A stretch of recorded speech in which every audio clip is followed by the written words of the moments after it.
Sejam muito bem-vindos e já deixo aqui um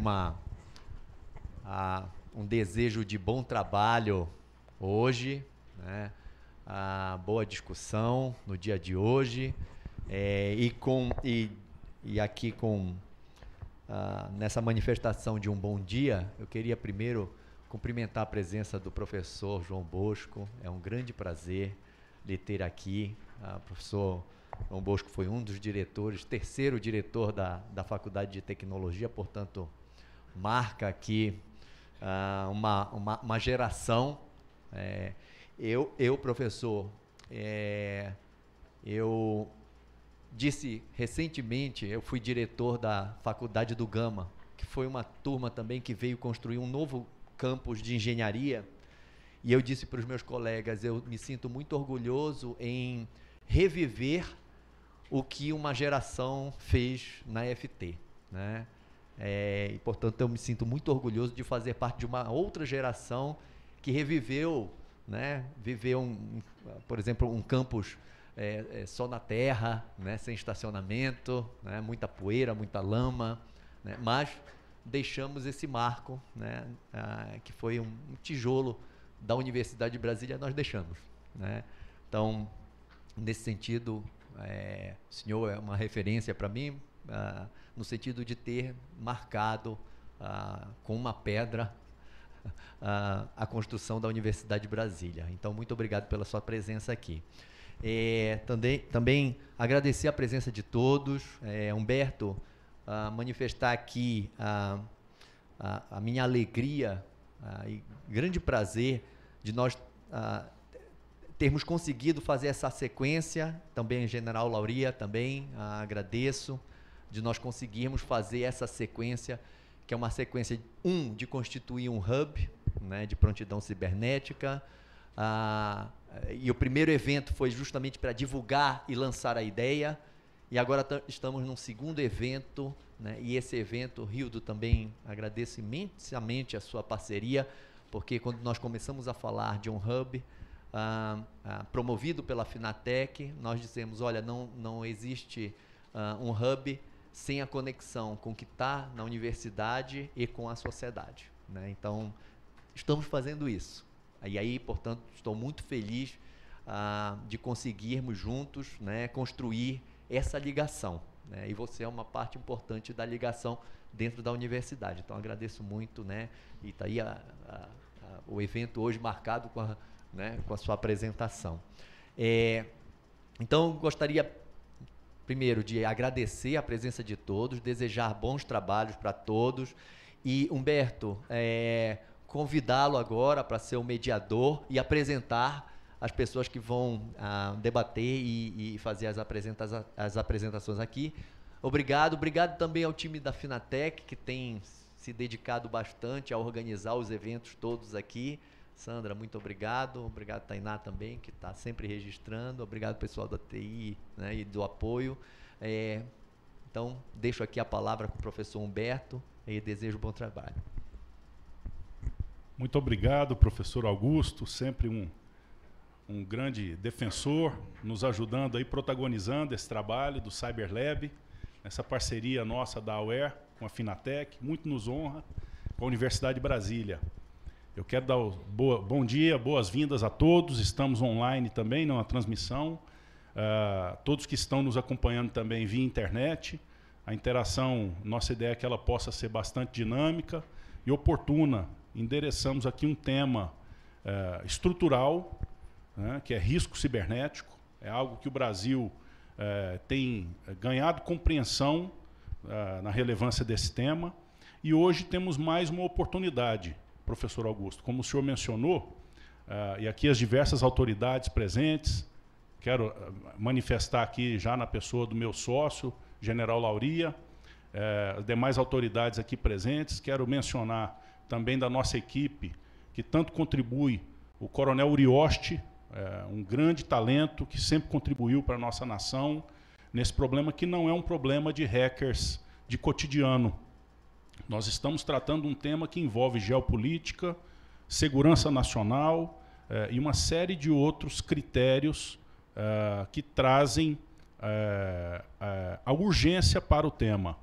E eu, como venho oriundo, né, do campo da engenharia e da tecnologia, também egresso da Faculdade de Tecnologia da Universidade de Brasília, a nossa tendência, o cacuete que nós temos, é o de trazer para uma questão tecnológica. Não estamos apenas tratando um tema tecnológico. O nosso tema, eu quero aqui saudar, inclusive, a presença, através do Dr. João Elias Cardoso, uma das nossas referências de governança no nosso país, trabalho que desempenhou à frente da Controladoria Geral da União, né, da Escola de Formação de Auditores, inclusive, do nosso país, ENCLA, DNRC, uma série de passagens que o Dr. João Elias contribuiu também para o nosso país. Quero saudar a todos aqueles, então, que trazem a convergência do tema tecnologia com o tema governança.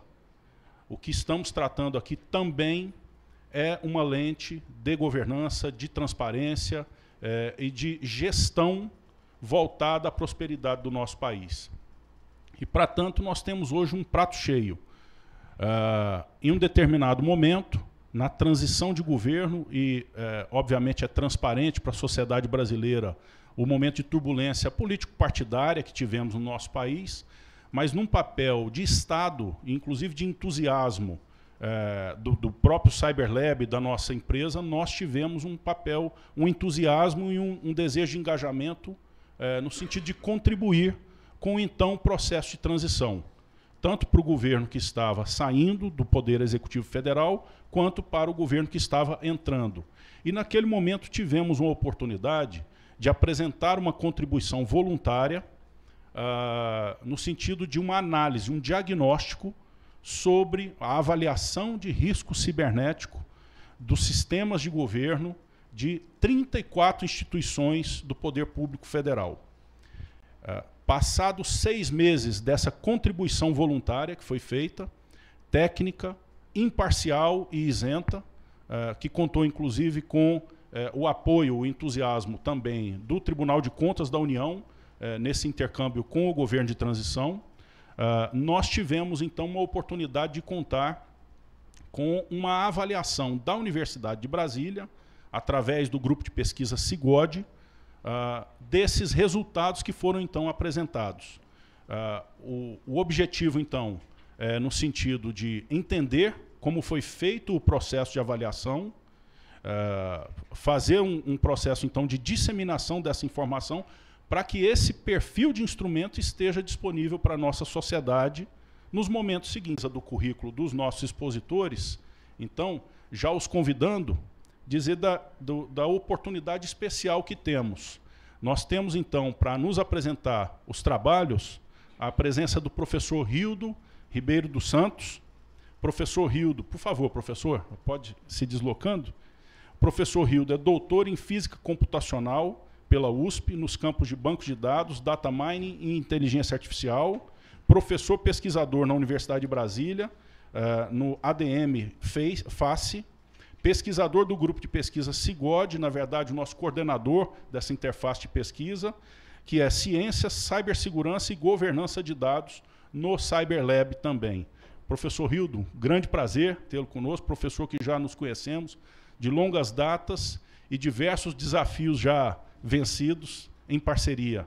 E quero também convidar para compor o nosso palco aqui o professor Eduardo Valier Viana, doutor em Ciência da Informação pela Universidade de Brasília, nos campos de Proteção da Informação Digital e Cibersegurança, pesquisador colaborador pleno na Universidade de Brasília, na Faculdade de Ciências da Informação, pesquisador do grupo de pesquisa CIGOD, Ciência, Cibersegurança e Governança de Dados, e do CyberLab, e pessoa que prestou grande serviço ao nosso país em momentos onde estávamos ainda na pré-história do que nós estamos hoje vivenciando, professor.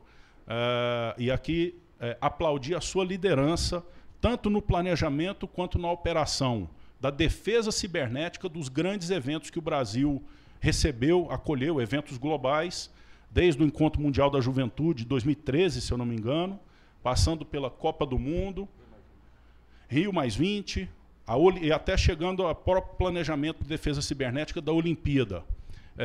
Nós todos aqui temos um trabalho, e aí me desculpe a brincadeira, mas no sentido já de relaxamento e entrarmos numa agenda aqui de alto nível intelectual, mas é um trabalho meio que de goleiro. Normalmente a gente se lembra do goleiro quando acontece uma falha, né? É diferente do centroavante, que todo dia está fazendo gol. Mas a defesa cibernética, eu quero aplaudir, então, os professores, porque nós estamos parecidos com goleiros, né? Normalmente acontecem os incidentes e a sociedade toma conhecimento quando o leite já derramou. E o nosso princípio basilar, trazido pelo general Lauria, para o nosso CyberLab, em parceria com o Dr. Gustavo, que lideram aqui o trabalho, toda a equipe da Finatec, é o de prevenção. Prevenir é melhor que remediar. Com esse motivo, então, gostaria de passar a palavra aos professores, professor Hildo, em primeiro lugar, e aí na sequência, por favor, nós estamos à disposição. Parabéns, obrigado. Bom dia, senhores. Bom dia a todos que estão aqui presentes. Bom dia ao pessoal que está assistindo aí pela internet, pela web. Agradeço aí a presença e a participação de vocês. O nosso bate-papo, conforme o Humberto comentou, é um bate-papo mesmo, tá? Vamos apresentar alguns trabalhos, um grande trabalho que nós fizemos aqui em conjunto. É o primeiro grande resultado aí que nós podemos comentar do CyberLab, né, para compartilhar com todos. E é um bate-papo, tá? Então vamos transformar isso aqui numa roda de conversa entre amigos. Qualquer dúvida, qualquer questão que queira colocar, pode fazê-lo, acho que durante a apresentação não tem problema, tá? Estamos em casa, esse é o objetivo, inclusive, da universidade, tá? Nós não estamos numa defesa de doutorado aqui, temos os nossos colegas aqui, então eu tenho um meu amigo aqui também que está vencendo o doutorado, então vamos ficar tranquilos e conversarmos, tá? Então nosso tema hoje é sobre um diagnóstico relacionado à questão de risco cibernético no Poder Executivo, tá? Quem vai?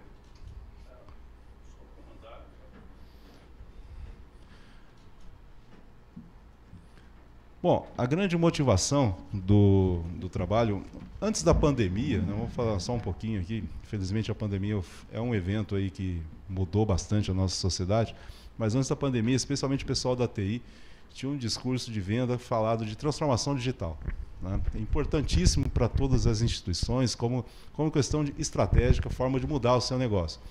Veio a pandemia, esse discurso foi para o espaço, porque transformação digital deixou de ser aquele discurso de venda.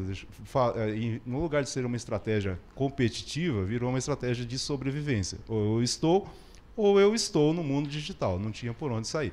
Inclusive, órgãos do setor público, né? Disponibilização de novos serviços, disponibilização de uma maneira do cidadão poder acessar o seu serviço público através de uma plataforma digital, né? E sem colocar todas as questões de serviços que nós temos, né, disponíveis, que estão sendo gerenciados por algum tipo de sistema, por alguma plataforma computacional, tá? Então nós temos serviços de diversas áreas, da área da saúde, educação, áreas de infraestrutura crítica, que tem algum sistema computacional responsável pela gestão desse serviço, tá?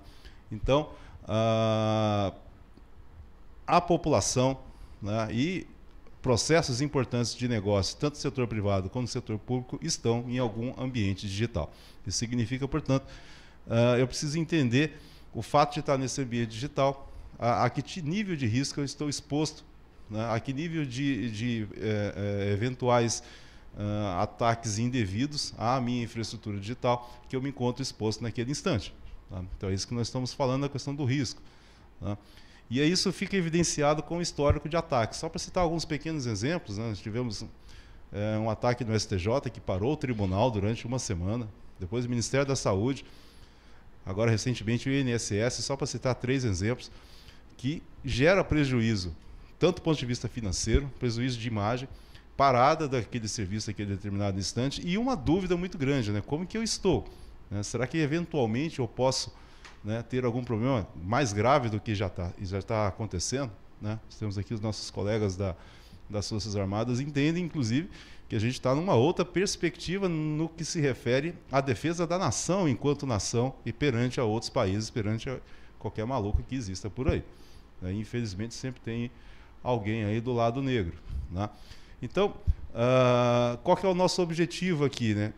Apresentar como que eu posso fazer um mapeamento dessas vulnerabilidades que existente dentro das instituições, até para poder fomentar uma política de segurança, né? Porque a gente vai proteger a nossa casa, eu preciso entender onde é que estão as minhas principais vulnerabilidades, né? Que tipo de política de segurança que eu faço para uma instituição, né? Eu vou proteger o que da minha instituição, sendo que eu não sei aonde é que eu estou eventualmente ali frágil, né? Então o objetivo do diagnóstico é importante, não só mostrar a sua fragilidade, mas ele diz para você aonde é que você precisa colocar as suas proteções, né? Aonde é que eu estou lá com a minha janela um pouquinho aberta, a minha porta semi-cerrada, né? Eu preciso entender aonde que estão as minhas vulnerabilidades, tá? Então, nessa perspectiva, vamos apresentar aqui a metodologia, o resultado dessa metodologia e como que essa metodologia funciona, né? Para fazer o check-up de prontidão cibernética, tá? Isso é importante entender, a questão da prontidão cibernética.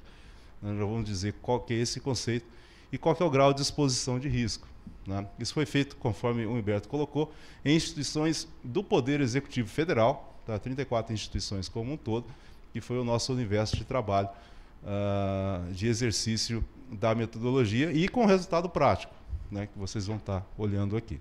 Ok? Bom dia. Obrigado pelas palavras do Humberto, um pouquinho exagerado, mas faz parte. Bom, mas vamos lá. Tem uma trajetória interessante aí.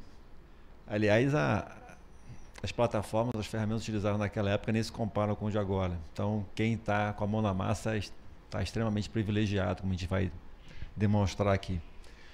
Bom, primeiro ponto seria conversar um pouquinho sobre o entendimento de prontidão cibernética, né? Isso vai variando de acordo com o tempo, de acordo com o contexto, de acordo até com o que acontece globalmente, com as necessidades até jurídicas, arcabouço, etc. Mas aqui a gente tem que entender que a prontidão em si, ela também é chamada de defesa ativa. E isso pode causar alguma confusão, principalmente na área militar, quando a gente fala de defesa cibernética. A gente tem a segurança da informação, tem os seus ramos, né? Defesa cibernética, a parte da segurança. Foi incorporada a infraestrutura também. Tem a Lei Geral de Proteção de Dados, então o arcabouço está aumentando. Então aqui a defesa ativa, já vou logo fazer um parênteses, não é necessariamente, não é contra-ataque. Já estou esclarecendo para tirar essa dúvida. Não é, porque a gente tem, né, defesa ativa era um nome, digamos assim, romântico para contra-ataque. Naquela época que a gente estava em operação e estava em situação real. Ou está em situação real, que é o caso de vocês, que estão em situação real todo dia. Quem está na TI não tem simulado, é real. Então aqui não é contra-ataque. Aqui também não é dissuasão. Eu não estou demonstrando o meu poder para que não seja atacado. É um conceito diferente que vai até um pouco além disso. E aí, o entendimento aqui é que é uma forma de eu limitar a minha superfície de ataque, de eu reduzir a minha superfície de ataque e mitigar os possíveis ataques que eu vou sofrer ou que eu estou sofrendo. Então a prontidão, ela dá esse arcabouço, digamos assim, de invólucro. Eu tenho o meu perímetro de defesa, eu tenho a parte da minha segurança interna, a minha segurança que ela não vai mudar, ela é sistêmica, né? E eu tenho essa parte de prontidão que ela está extramuros, ela está fora da minha segurança da informação padrão tradicional, né? E a pesquisa, o resultado da pesquisa, ela vai justamente favorecer isso. A como que eu vou evitar que os problemas cheguem dentro do meu perímetro de segurança, que é cuidado normalmente pela área de TI, e tem que continuar assim. Então, algumas características da pesquisa, que a gente vai comentar, como por exemplo, não é intrusiva, não houve contato com quem trabalhava internamente, isso é fundamental para dar essa isenção e dar essa qualidade da prontidão. Ok? Vamos interagir. Se quiserem contrapor, o momento é esse. Aproveita, vamos conversar, né? Então, essa é a visão da prontidão cibernética. Esqueci alguma coisa? Por favor. Bom, vamos agora para algumas características da pesquisa em si, né? Então, do lado um pouco mais acadêmico, né? Toda a comparação do que foi levantado, do que foi coletado, ele é comparado com padrões internacionais, como é o caso do MITRE e o caso do NIST. Isso vai ser aprofundado daqui a pouco, né? Um outro ponto interessante é que ela foi feita a pesquisa numa área que qualquer um poderia fazer, qualquer hacker de qualquer nível, independente da sua capacidade, independente da sua motivação, um grupo, um hacker, ele pode fazer a mesma coisa que foi feita, só que aqui foi feito com uma outra visão, uma visão de proteção, não com uma visão de invasão. Tá? Então, é um ambiente aberto, né? Foi feito em fontes abertas de OSINT. Tá? A pesquisa ela teve um domínio super amplo, e aqui um detalhe especial, foi feita em um dia a coleta. Vejam bem, não é o que tinha, não é... É uma fotografia, mas é uma fotografia de um dia, mas de uma base de dados que já está sendo acumulada há muito tempo. Então, isso é bom ficar claro, porque é como se você chega, por exemplo, numa cadeia de montanhas lindíssima e fala, vou tirar uma fotografia. Sim, mas para aquela cadeia de montanhas ser erguida e ser trabalhada, levou milhões de anos. Então, a coleta foi feita em um dia, foi feita realmente de uma maneira muito tempestiva, muito rápida, né? É um trabalho que a plataforma oferece, né? Essa agilidade, mas ela teve outras fontes, que é o que a gente pode comentar ali agora. Ela foi mais de 400 fontes, ela utilizou de um histórico imenso de bases de dados para poder ser coletada, né? E ela tem também outro diferencial, que ela não fica só naquele rastreamento, digamos, automatizado. Ela tem inteligência artificial, então isso dá um refinamento importante, e no final também, havendo tempo, você faz refinamento também com a fonte humana, que vai dar aquela melhorada naquilo ali. Não só no resultado, como também na maneira como a pesquisa vai ser realizada, para melhorar a pesquisa e repetir a pesquisa, né? Então, em termos gerais, resumindo o que eu falei, a coleta foi feita em um dia, ela foi trabalhada em mais um dia. Então, 48 horas para mostrar o resultado, na qual vai ser apresentado os pontos mais importantes. Para passar. Sim, foi no começo de dezembro. Está ali, né? Bom, outras características, né? Já comentei. Uma outra coisa é a parte da isenção e da imparcialidade, né? Nesse caso, não foi feito nenhum relacionamento com as equipes de TI dos órgãos que foram envolvidos. Isso é muito interessante, porque até mesmo para fazer um pentest de fora, você sempre tem algum contato, né? Mas aqui não, aqui foi zero contato. Então isso deu uma qualidade, deu uma isenção muito forte à amostra em si como um todo, né?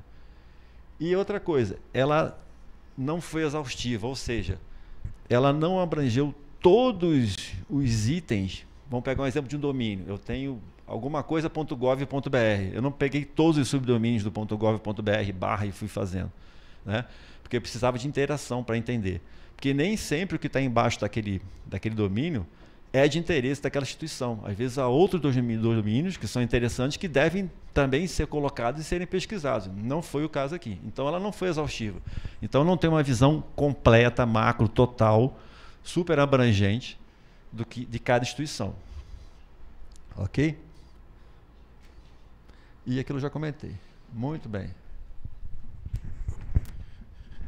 Bom, tendo esse contexto, né, qual que é o conceito desse diagnóstico, né? Conforme comentou, a gente não foi em todos os ativos, né, ou seja, os subdomínios, né, derivados do domínio principal. Tá? A gente está olhando, né, o Humberto faz uma metáfora que eu acho muito bacana, né, aquela questão de segurança de bairro, né, sabe aquele cara de moto que fica passando na rua? Nós somos esse cara de moto. Só que eu não combinei qual casa eu estou monitorando. Tá? Eu estou passando pelo bairro, nós estamos passando pelo bairro e ver o que tem. Eu estou olhando para casa e estou olhando o que tem. No caso, a gente só usou o endereço principal e quais são os ativos a partir desse endereço principal que estão expostos que a gente encontrou na rua. Né? Conforme o coronel comentou, esses ativos podem ser quaisquer. Do mesmo jeito que eu estou olhando, né, o rapazinho lá do lado negro da força também está olhando. Né? Então a informação ali que está disponível. Tá? Nesse sentido, a partir de identificação desses ativos, né, nós fomos em bases de referências, né, então são bases que seguem padrões mundiais, né, aqui a gente listou algumas delas, né, principalmente bases mantidas pelo MITRE, onde está associado a cada ativo, tem lá o conjunto, né, o possível dano que aquele ativo, uma vez exposto, pode provocar. Né? Então nós vamos nessa base identificar os possíveis danos, dado que eu tenho um determinado ativo exposto, qual é o dano que ele pode estar sendo provocado. né, isso vai me formar uma base de conhecimento para poder dizer para aquela instituição, olha, você tem esse ativo exposto, pelo fato de você ter esse ativo exposto, você vai ter esse possível dano, e a partir dali, dado cada um desses danos, também usando essas bases de referências, eu consigo dizer o nível de risco que você está nesse determinado instante. Tá? Como que isso é classificado? Basicamente, nós temos 4 grandes grupos, né, até para poder fazer uma análise, né, do ponto de vista gerencial. Né, eu tenho vou começar a conversar com o gestor, por exemplo, de um órgão desse. Então, vamos falar de 4 grandes grupos. Né. Primeiro grande grupo ali, os salvaguardas. Né, em cada um deles eu tenho uma determinada subcategoria que define o que é esse grupo. Né. O salvaguarda está basicamente focado na questão da aplicação. Nós falamos lá durante a transformação digital, o cidadão está acessando um determinado serviço do governo via uma aplicação. Né? Todo mundo tem um celular aqui na mesa, o pessoal que está em casa está usando o meio digital, inclusive, para assistir a gente. Então está usando uma aplicação. Aqui a gente entra nessa questão da aplicação.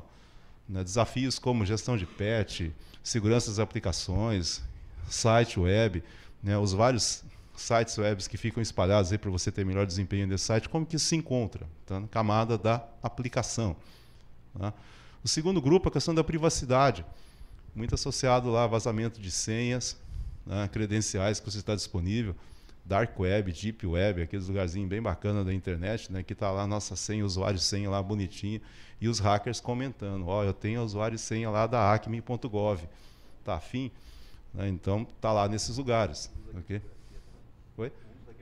Usa criptografia também, né, para poder fazer acesso ao nosso ambiente. Né? A chave, né? O cara tem a cópia da nossa chave e entra na porta de casa. Está lá num belo momento, o cara está sentado na sala de estar. Né? Ninguém merece.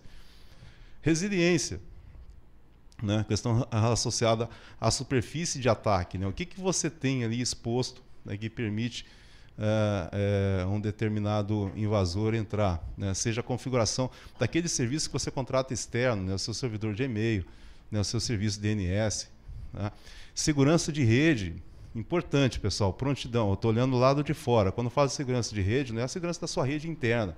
Né? É o que você colocou de ativos de rede para os seus usuários externos poderem acessar os seus serviços. Né? Então é isso aqui que nós estamos falando desse grupo, resiliência. Okay? E o quarto grupo, reputação. Né? Onde é que a sua marca, aqui o termo marca, leia genericamente o seu nome, né? Onde é que a acme.gov está sendo mencionada. Né? Quais são os IPs que estão aparecendo, os apps fraudulentos, né? Em vez de ser acme.gov, está acme.gov.br, aí você inadvertidamente entra naquela URL e está todo mundo pedindo para você recadastrar. Né? Impressionante, não sei por que o IBGE fica trabalhando, o planeta inteiro está pedindo para você fazer novos cadastros, né? E ali você começa a cair, né, nessa questão aqui do app fraudulento. Então, identificar isso é importante. Okay? Então, esse conjunto, esses 4 grandes grupos e essas 20 categorias ao todo, tá, me dá um mapa, dado o ativo, vou nessa categoria, vou nessas tabelas de referência, identifico o tipo de dano, identifico o nível de risco e começo agora a classificar o risco da instituição. Okay? E como que a gente classifica? Nota. Né? Estamos na UNB, né? Poderia ser ali SS, MS, MM, mas ele ia ser a mesma coisa. Tá? Vamos dar lá a nota, vamos carimbar. Né? Nível A. Nível A não é porque você foi aprovado, não. Tá? O general puxa o meu pé dizendo, nível A não é ausência, é risco baixo. Tá? Eu não posso dizer hoje, está no ativo digital, que você está 100% isento de risco. Tá? Eu brinco aqui, não sai do seu quarto se você não quiser ter problema. Mas mesmo dentro do seu quarto, se alguém sabe que você está lá, já é o suficiente. Também. E não vale aquela foto da ilha isolada lá também, porque se alguém tirou a foto da ilha, sabe que a ilha existe. Então está complicado. Tá? Então por isso que o nível A é baixo risco. Né? Significa assim, você está muito bem protegido, né? Você tem boas ações realizadas ali, mas você não está isento do risco. É isso que nós estamos falando. Né? E aí a gente vai descendo. Risco médio, risco alto. Entenda-se que o nosso critério de aprovação aqui é um pouquinho mais rigoroso do que a universidade. A universidade nível 5 segue a vida. Né? Aqui, acima de 59% das verificações. O que isso quer dizer?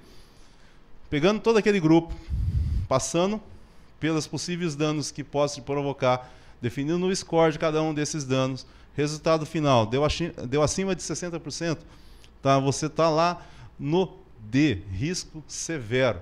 Tá? Se a gente fosse fazer uma comparação, mais ou menos, quer dizer que se aqui eu tenho uma chance de ser invadido, lá no D você está mais ou menos 6 vezes mais exposto, 6 a 8 vezes mais exposto do que o nível A. Tá? O F, então, significa que joelho no chão, oração, que a coisa está complicada. Tá, ok? Então, esse é o resultado, né, da menção. E aí, em cada um deles, né, a gente tem o mais e o menos, tá? Ou seja, você pode estar no A+, o A ou A-, para dizer, dentro do intervalo ali de variação, né, se você está mais próximo do topo ou mais próximo do limiar de cair num outro nível de risco. Perfeito?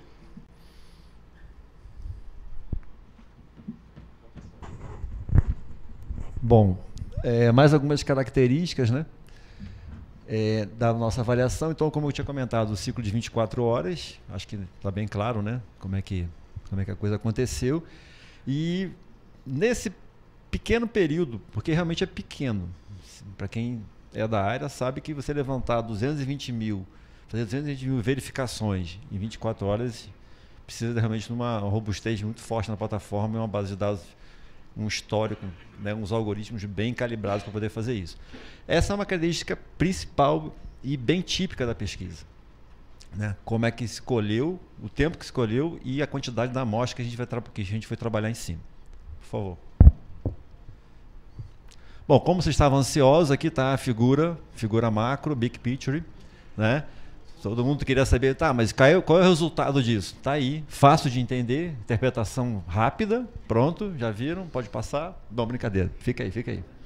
Então, ali estão ali as categorias, né? E a coloração, como já foi mostrado, né? Do mais claro para o mais escuro, daí o grau de problema, digamos assim, né? Que cada um tem, dos 34 alvos ali colocados. Não adianta tentar fazer uma inferição, não tem está totalmente caracterizado, não tem sequência, não tem ordem alfabética, não tem nada que diga qual é o alvo, qual não é o alvo, está bem randômico aqui. Certo? Não tem nenhum algoritmo randômico para não poder quebrar o algoritmo randômico, então está jogado ali.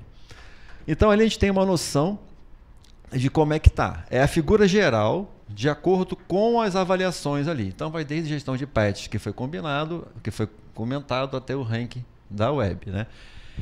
Essa classificação, essa, digamos, coloração ali, ela tem algumas características da plataforma que são bem interessantes. Então há uma calibragem de qual dessas categorias aqui da esquerda, gestão, segurança CDN, etc., são, digamos, mais relevantes. E elas têm um peso que diferencia. Não é linear, nem todas têm o mesmo peso. Essa calibragem, ela já vem, a plataforma tem um padrão internacional, que pode ser customizado também, de acordo com o contexto, de acordo com a instituição ou com a empresa em si. Isso é uma característica interessante, porque você pode replicar essa pesquisa e pode customizar a replicação, não fazer ela da mesma forma, né? Isso é importante na área acadêmica. E ali no final eu tenho uma média de cada gestão de patch. Quer dizer, vamos pegar só um exemplo. O primeiro, a gestão de patch, que eu concordo, é difícil de resolver, muitíssimo difícil de resolver, porque na hora que você vai aplicar um patch, aquele sistema que você já tem a aplicação, ela tem um gatilhozinho ali, tem um ifzinho ali, que já não vai funcionar, vai travar tudo, né?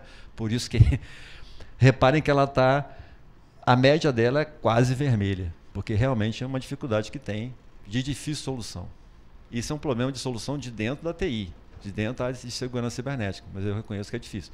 Então, está bem caracterizado que ela está numa cor assim mais escura e alguma mais verde. Com certeza, se vocês repararam, e vão perguntar, já vou adiantar a pergunta, mas por que tem linhas ali que são todas elas verdes? Né? Iam perguntar, não iam? Iam perguntar, o pessoal de casa ia perguntar com certeza. Né? Então, por quê? Porque uma das limitações, toda pesquisa tem limitação, não existe pesquisa perfeita. Uma das limitações é justamente um dos seus pontos fortes, que é o tempo. Então, o tempo curto é bom, a plataforma mostra robustez, mas em compensação também o tempo curto dificulta ou limita algumas categorias, como, por exemplo, uma pesquisa mais profunda na Deep Web. É óbvio, não dá para fazer isso em um dia só. Não dá para eu varrer os aplicativos fraudulentos todos também só em um dia. Eu tenho que ampliar.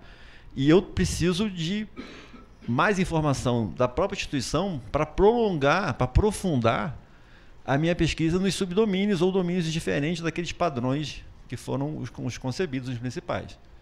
Então, isso é uma limitação da pesquisa, né? A gente tem que mostrar também as limitações. Alguma curiosidade em relação à figura? Pois não.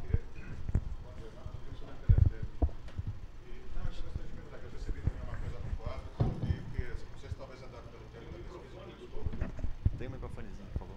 Para o pessoal da web escutar, né? Bom dia a todos, meu nome é Rodrigo, sou da PLFT. E eu aproveitei que o senhor estava falando da questão do quadro, eu percebi também uma coisa, não sei se provavelmente o professor falou pela limitação da pesquisa, pela quantidade de dados ou pelo escopo, que eu vi que ele tem assim, ele tem os extremos, ou ele tem tudo verde, ou está ali tudo vermelho, mas não tem aquele assim que varia. Em alguns casos, ali está tudo, tem aquela primeira linha de gestão de pets, está quase tudo vermelho.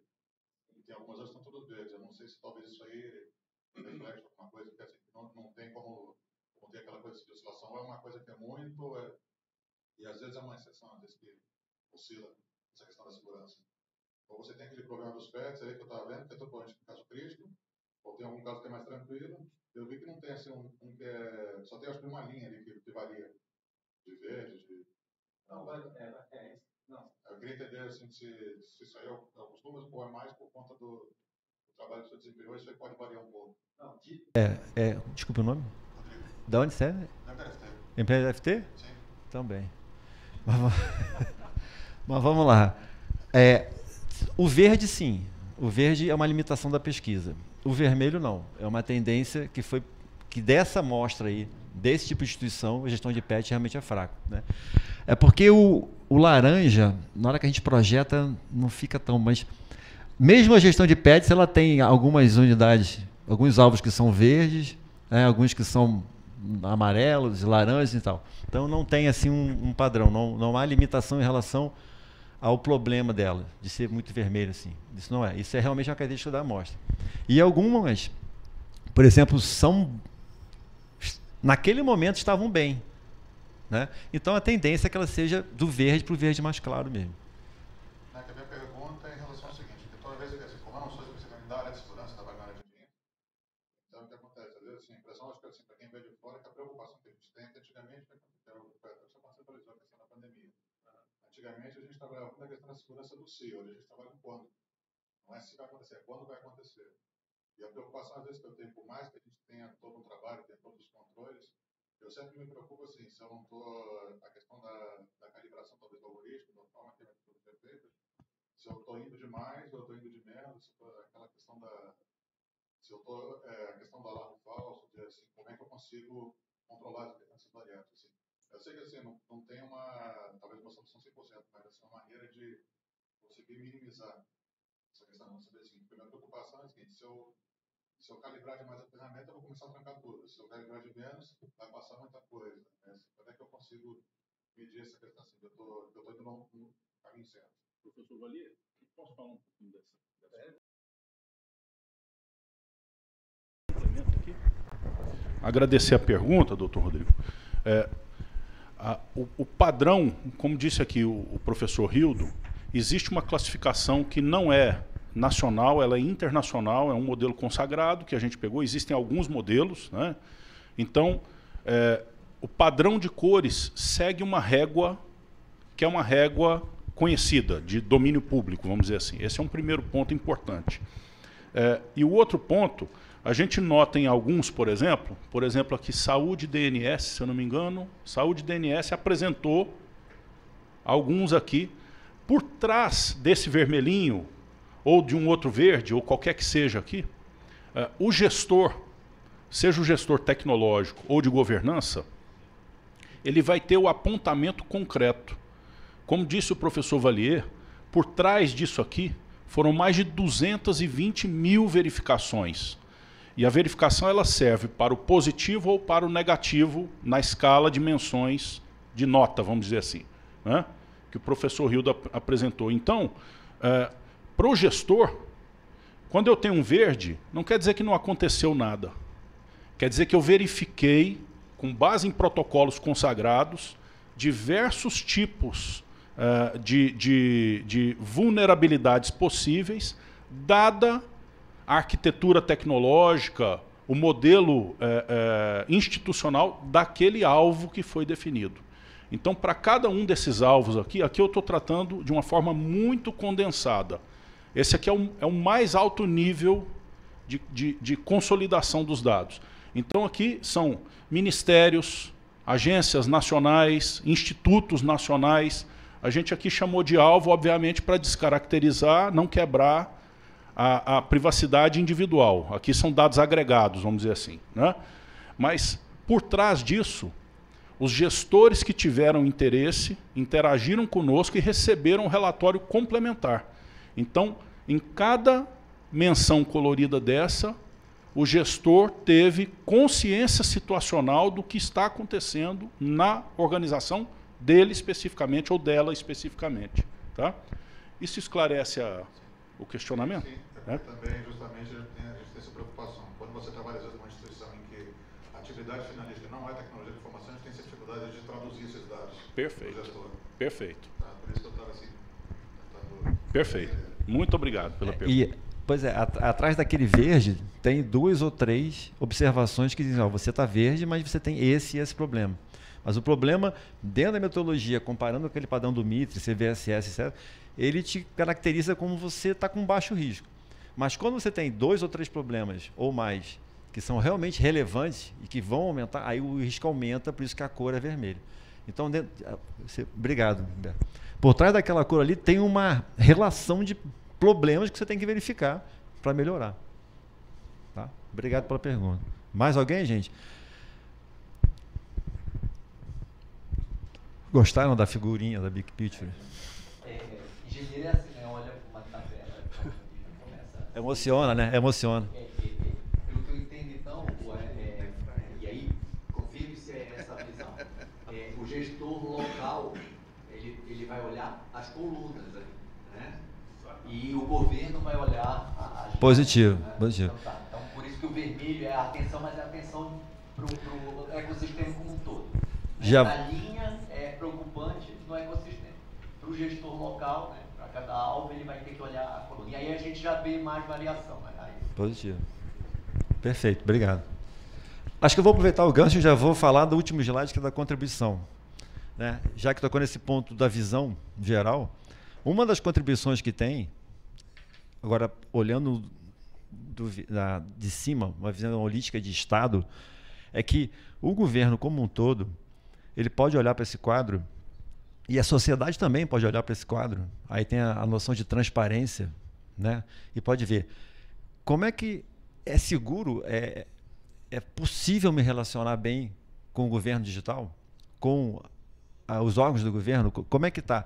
O cidadão ele pode utilizar esse quadro para ter maior ou menor segurança na hora que ele vai transacionar com a administração pública. Não sei se eu compliquei, ficou mais claro. Estou olhando lá para cima. Isso dá ao cidadão uma confiança. Olha, como o Rildo vai apresentar daqui a pouco, não vou dar spoiler, né? Naquele momento da transição, o governo estava assim. Ok, eu vou continuar transacionando, eu vou acreditar vou botar aqui no governo digital, vou acreditar nas plataformas de relacionamento que tem com o cidadão e vou continuar fazendo. Não, peraí, precisa melhorar. E o outro lado também. O governo geral pode falar assim, aonde que eu vou investir para melhorar a grande visão, a situação geral, para favorecer o cidadão? Né? Será que eu tenho que investir nisso, naquilo, no outro, ou no próprio cidadão? Melhorando a sua cultura na parte tecnológica, melhorando digamos assim, o seu conhecimento, o seu embasamento. Né? Aí tem vários nomes que a gente pode falar, mas não é o objetivo dessa nossa reunião aqui. Mas dá essa mão e contramão aí para o Estado também. Posso passar? Posso, né? Bom, isso aqui é o resumo daquela figura em termos mais práticos, né?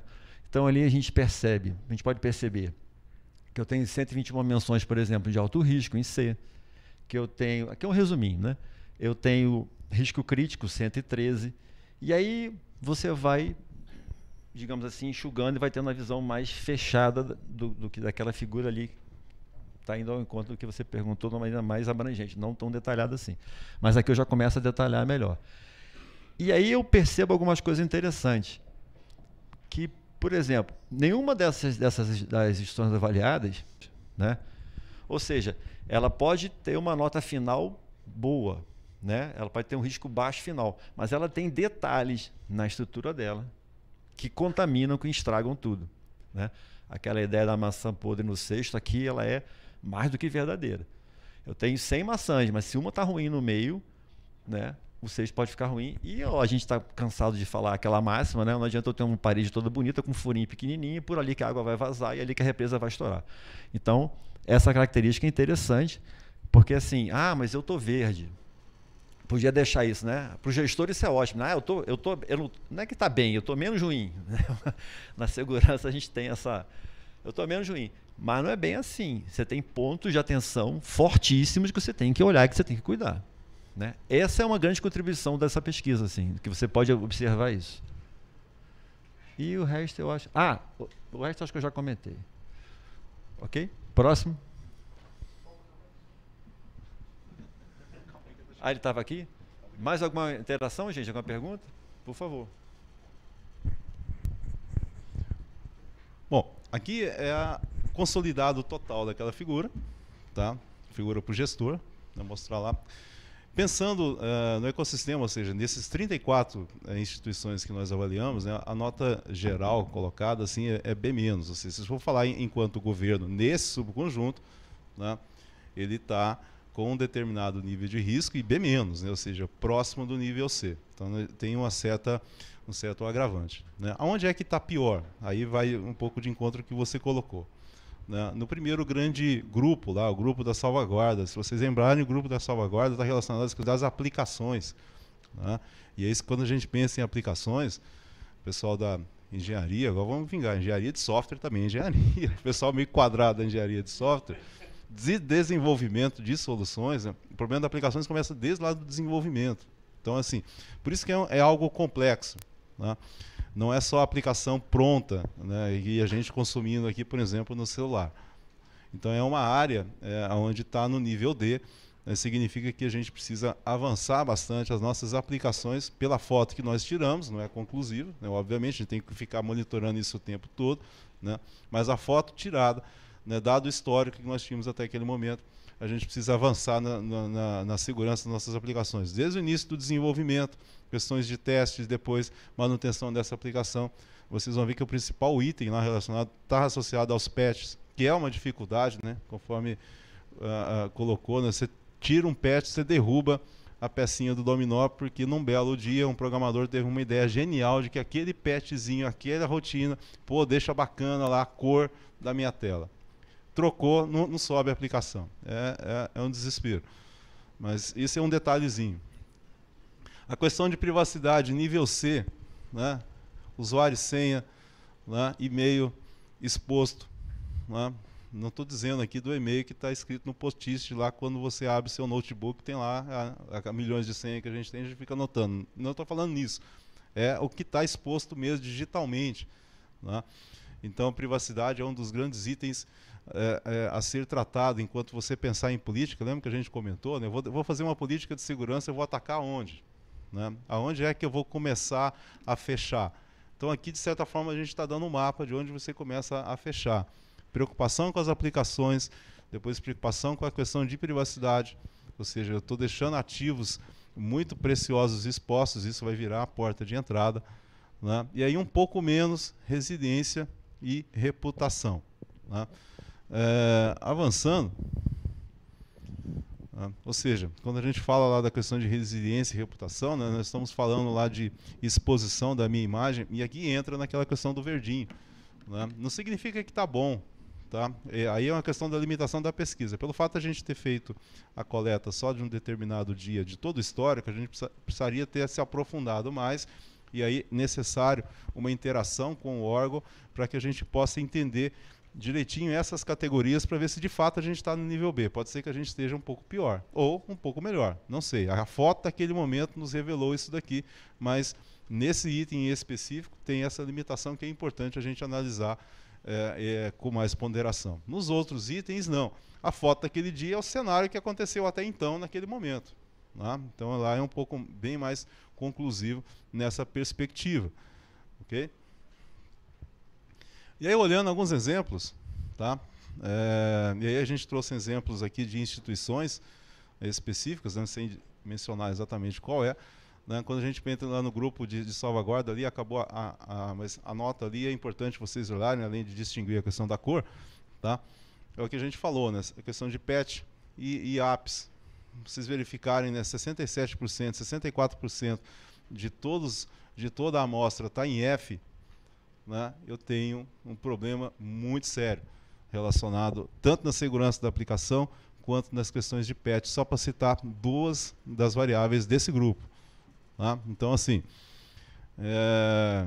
brinquei com engenharia de software, mas segurança do APS, né? Ou seja, desde começar a desenvolver, então é fato, não é aquela questão lá da LGPD dizendo que você tem que começar, né, a sua privacidade no desenvolvimento. Aqui a gente está dizendo que não é que tem que começar, né, é meio que mandatório que isso seja feito.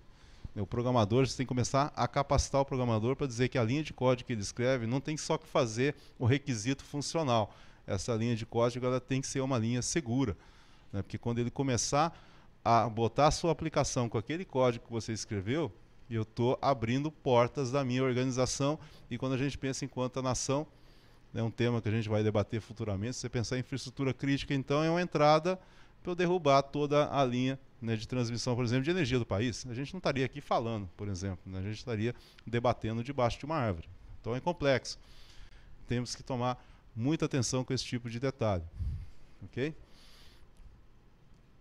Questão de privacidade. Olhando assim, parece que está bacana, né? 53% está no nível A. Lembrando que A não é a ausência total de risco. Né? Mas olha o resto. Soma os restos. Tá? Basta que eu tenha 3% em F. Pô, estou escancarado. Né? Eu não tenho nem o furinho lá no muro. Né? Eu tenho uma rachadura. Né? Ok? Questões de criptografia e segurança também. Se você somar, né, ali não tem ninguém em A. Né? Se você somar tudo ali, eu estou com problemas. Então, preciso ter cuidado dos meus ativos, uma vez prontos. Né? Preciso ter cuidado dos meus ativos, que a princípio são ativos que eu coloquei para proteger, né, as minha infraestrutura. E eles estão expostos. Ok? E-mail. Né? Hoje a minha filha ainda comentou, né? Falou, você mandou pelo e-mail, né? Coisa de velho. Infelizmente ou felizmente, o mundo corporativo a gente comunica por e-mail. Né? Comunica por e-mail. Então tá lá. Né? A gente tem que tomar cuidado com esse esse ativo. Apenas 26% em A, se você soma todo o resto, 75% com alto índice de exposição. Né? O seu usuário e senha, afinal de contas, quando você entra no lugar, o usuário e senha seu user é o e-mail, né? Não é o WhatsApp, né? É o e-mail. Né? É assim que funciona no mundo corporativo. Okay? Superfície de ataque, né? Vamos ver que a gente está bem exposto, né? Aquela história, estou olhando a casa aqui, ó, tem uma janela ali com a tranca mais ou menos, a porta também enferrujada, o portão tem um furinho embaixo, né? Então a minha superfície de ataque também não está legal. Tá? Preciso avançar nessas questões. Reputação, né? Domínios fraudulentos. Aqui, vale a ponderação da pesquisa. Lembra, né? A gente foi na URL principal. Né? Tem órgãos públicos, nós sabemos disso, que tem outra URL que não é a acme.gov. Ela deu um nome que é o nome do serviço. A gente não mapeou essa. Tá? Então, temos que olhar com uma certa ponderação. Mas mesmo olhando com essa ponderação, né, verificamos que não está assim também tão interessante. Né? Então, se for pensar em formulação de política, né, que essa que é a ideia, o gestor vai olha para esse diagrama e aí? Chega para o nosso amigo da TI e fala, aonde é que você vai trabalhar agora? Né, do jeito que está colocado aqui, eu vou chamar a turma de desenvolvimento. Vou até deixar o pessoal de infraestrutura sossegado nesse momento. Né? Falei, galera de desenvolvimento, vem cá. Que normalmente nas reuniões de segurança da informação só chama o cara da infraestrutura. Né? É o culpado da vez. O pessoal de desenvolvimento fica lá desenvolvendo. Aqui o primeiro cara chamado numa reunião é o pessoal de desenvolvimento. A aplicação que você está colocando no ar está escancarando a minha porta. O pessoal protegeu tudo bonitinho, firewall, e-mail, IPs, tudo fechado. e coloca um app que é seja bem-vindo, né, à nossa casa e à sua casa. Meio complexo. Tá? Esse é a grande colaboração, né, que a gente coloca, né, que é a frase que a gente disse no início. Se eu vou proteger, né, se eu for olhar como que está a minha organização, eu preciso saber onde é que estão meus furos, a partir dali começar a derivar minhas políticas de proteção. É claro que, conforme a gente comentou, né, olhando todos os pontos, né, a gente não está bem em nenhum deles, a minha política de segurança da informação vai ser bem robusta. Né, eu tenho que passar por todos esses caminhos. Né, mas como não dá para fazer tudo ao mesmo tempo agora, né, a gente começa pelo menos a definir certos níveis de prioridade. Ok? E importante, né, importante a fala. Né, a gente definiu essas notas a partir de pesos em padrões internacionais. Cada instituição tem a sua cara, tem a sua característica, tem a sua área de atuação e tem aquilo que é prioritário para ela. Esses pesos eles podem ser calibrados também de acordo com o seu negócio. Mas é importante, esse calibrar não é para ficar bonito na foto, não é isso. É você pegar a tua estratégia, a tua área de atuação, o que você faz na sua instituição e você fazer o devido a ponderação, né, de cada um desses atributos que a gente está olhando. Né? Então, assim, a metodologia ela se torna flexível nesse sentido, né, para você conseguir tirar uma foto da sua organização da forma mais precisa possível. Aqui a gente seguiu os padrões internacionais. Né? Se isso não está muito adequado, não representa muito o que é o seu negócio, né, permite que você possa estar fazendo esse tipo de configuração também. Ok?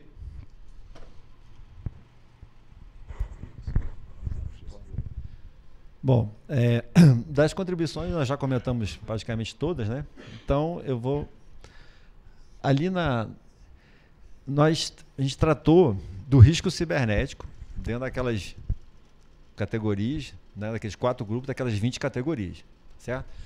Mas eu também tenho a possibilidade de ir além do risco cibernético. Eu posso focar a pesquisa, ela é replicável, né? Ele já comentou, o Estado também, mas eu posso focar também, além do risco cibernético, eu posso ser mais pontual, mais objetivo em áreas que são, vamos dizer, latentes, necessárias no momento. Por exemplo, eu posso fazer a pesquisa, né? Eu posso fazer a coleta de dados, posso gerar o relatório, posso auxiliar na proteção cibernética, olhando a parte de vazamento de dados. Então, eu já estou indo favorecendo quem tá preocupado com a proteção de dados, principalmente pessoais, da LGPD. Ransomware é um problema do momento. Desde 2017 a gente está vivendo com ele. E parece que entrou para ficar. A gente não sabe até quando. Até aparecer um pior. Que é provável que apareça, né? Deixa para lá. Vamos bater aqui, não tem, né? Mas ransomware também é uma coisa importante no momento. Então dá para fazer o trabalho em cima especificamente de ransomware. E também na parte de conformidade regulatória. Então é aquela aderência às normas internacionais e tal, que isso vem há bastante tempo. Desde a 1799, etc. e tal, a gente sabe que isso não resolve o problema. Tinha até essa falácia, né? Se eu estou conforme, eu resolvo. Não. Mas você está num bom caminho para evitar problemas maiores. Então também dá para fazer especificamente na conformidade. Então a gente agrega ao risco cibernético mais essas 3 aqui. Ok? Complementa? Fechamos? Quando se fala dos outros índices, né, índices de ransomware, conformidade regulatória, vazamento de dados, são índices que são montados a partir daqueles grupos. Né? Lembra das 20 variáveis, os 4 grupos? Né? A gente vai compor um conjunto de variáveis, essas variáveis vai indicar esse seu indicador. Né? Indicador é top, né? Vai apontar para você esses índices. Okay? E você pode configurar o seu índice. Do mesmo jeito que eu configuro o peso, você pode definir um seu índice, tá? Índice de segurança de desenvolvimento de sistemas. Um exemplo. Né? Como que eu estou? Então eu vou pegar uma daquelas 20 variáveis, ou mais 20, vou compor essas variáveis, né? E essas variáveis vão me dar o meu indicador de desenvolvimento de sistema seguro. Um exemplo. Tá? Então é nesse nível de flexibilidade que a gente coloca. Tá? Ou seja, a metodologia ela é flexível, tanto na sua pontuação, quanto na geração do índice que você queira, né, para você fazer um diagnóstico mais preciso, né, sobre como que está, né, o seu nível de exposição ao risco na perspectiva, senhores, de prontidão cibernética, ou seja, na perspectiva do que está acontecendo lá fora. A gente não entrou dentro da instituição. Tá? Isso de forma alguma é intrusivo. E importante, uma frase que foi dita aqui, né? Do mesmo jeito que nós estamos olhando isso daqui procurando o bem, não se esqueça né, que tem outro indivíduo lá olhando a mesma fonte de dados. A gente está usando dados abertos, dados públicos, dados que estão expostos na internet. Né, tem alguém olhando isso aqui também, procurando fazer o mal. Né? O nosso objetivo aqui, né, é entregar ferramental para os gestores, seja ele da iniciativa privada, iniciativa pública, né, para ele conseguir, né, fechar, estar cada vez mais preparado para eventuais problemas que possam acontecer futuramente. Essa é a ideia.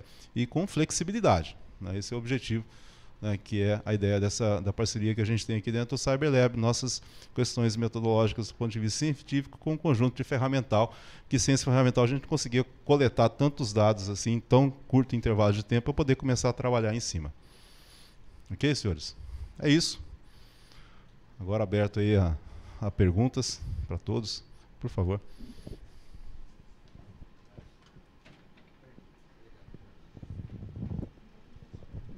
Bom dia. Alô? Alô? Tá saindo? Bom dia, eu me chamo Gladstone, sou professor do Departamento de Estatística. É um prazer estar aqui com vocês.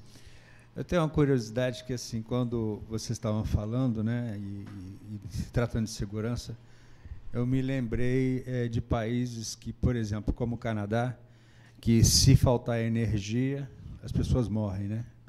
Então, eu não sei quantos sistemas eles têm alternativos, né, para, caso aconteça a queda de um sistema, você ter algumas alternativas de contingência. Exatamente.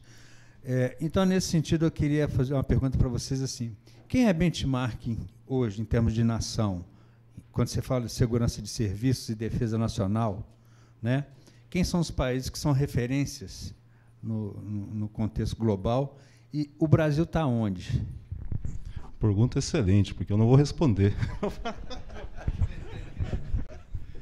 O Humberto quer dar uma palhinha também. Eu vou tentar. Essa é aquela de $1 bilhão, né? Não é nem de 1 bilhão, né? Legal que essa pergunta Você quer emendar já, Humberto? Eu vou só dar uma palhinha que não é resposta, mas é uma... A gente fez uma pesquisa há uns anos atrás, comparando a capacidade ofensiva cibernética com a capacidade ofensiva tradicional, né? E o que ficou claro nessa pesquisa, foi publicada inclusive, é que países que não têm um pendor, uma capacidade ofensiva tradicional forte, foram expoentes e causaram grandes danos, né? Dá o exemplo da Etiópia, por exemplo.